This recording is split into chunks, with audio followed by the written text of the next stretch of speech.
ವೇದಿಕೆ ಮೇಲೆ ಆಸೀನರಾಗಿರುವ ಗಣ್ಯರೇ ಹಾಗೂ ನನ್ನ ಎಲ್ಲಾ ನೆಚ್ಚಿನ ಸ್ನೇಹಿತರೆ, ಎಲ್ಲರಿಗೂ ಬೆಳಗಿನ ಶುಭೋದಯ ಹಾಗೂ ಸ್ವತಂತ್ರ ದಿನಾಚರಣೆಯ ಶುಭಾಶಯಗಳು.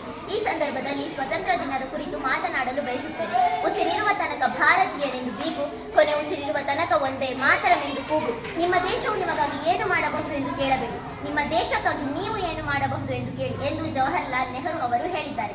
ನಮ್ಮ ದೇಶಕ್ಕೆ ಆಗಸ್ಟ್ 15, 1947ರಂದು ಬ್ರಿಟಿಷ್ ಆಳ್ವಿಕೆಯಿಂದ ಸ್ವತಂತ್ರ ಸಿಕ್ಕಿತು. ಭಾರತದ ಮೊದಲ ಪ್ರಧಾನಿ ಪಂಡಿತ್ ಜವಾಹರ್ಲಾಲ್ ನೆಹರು ಅವರು ಆಗಸ್ಟ್ 15, 1947ರಂದು ದೆಹಲಿಯ ಕೆಂಪು ಕೋಟೆಯ ಮೇಲೆ ನಮ್ಮ ರಾಷ್ಟ್ರಧ್ವಜವನ್ನು ಮೊಟ್ಟ ಮೊದಲ ಬಾರಿಗೆ ಹಾರಿಸಿದ್ದಾರೆ. ನಮಗೆ ಸ್ವತಂತ್ರ ತಂದುಕೊಂಡ ಯೋಧರನ್ನು ನಾವು ನೆನಪಿಸಿಕೊಳ್ಳಬೇಕು. ಅದರಲ್ಲೂ ಮಹಾತ್ಮ ಗಾಂಧೀಜಿ, ಸರ್ದಾರ್ ವಲ್ಲಭಾಯ್ ಪಟೇಲ್, ಭಗತ್ ಸಿಂಗ್, ಸುಭಾಷ್ ಚಂದ್ರ ಬೋಸ್ ಎಲ್ಲ ಸೇರಿದಂತೆ ಅವರ ತ್ಯಾಗವನ್ನು ನಾವು ಮರೆಯಬಾರದು. ಸ್ವತಂತ್ರವು ನಮ್ಮ ಮೂಲಭೂತ ಹಕ್ಕು. ನಮಗೆ ಸ್ವತಂತ್ರ ತಂದುಕೊಟ್ಟ ಯೋಧರನ್ನು ಸ್ಮರಿಸುತ್ತಾ ನನ್ನ ಈ ಭಾಷಣವನ್ನು ಸ್ವತಂತ್ರ ತಂದುಕೊಟ್ಟವರಿಗೆ ಅರ್ಪಿಸುತ್ತೇನೆ. ಇಷ್ಟು ಮಾತನಾಡಲು ಅವಕಾಶ ಕೊಟ್ಟಿರುವಂತಹ ನಿಮ್ಮೆಲ್ಲರಿಗೂ ಧನ್ಯವಾದಗಳೊಂದಿಗೆ ನನ್ನ ಭಾಷಣವನ್ನು ಮುಕ್ತಾಯಗೊಳಿಸುತ್ತಿದ್ದೇನೆ. ಜೈ ಹಿಂದ್, ಜೈ ಕನ್ನಡ.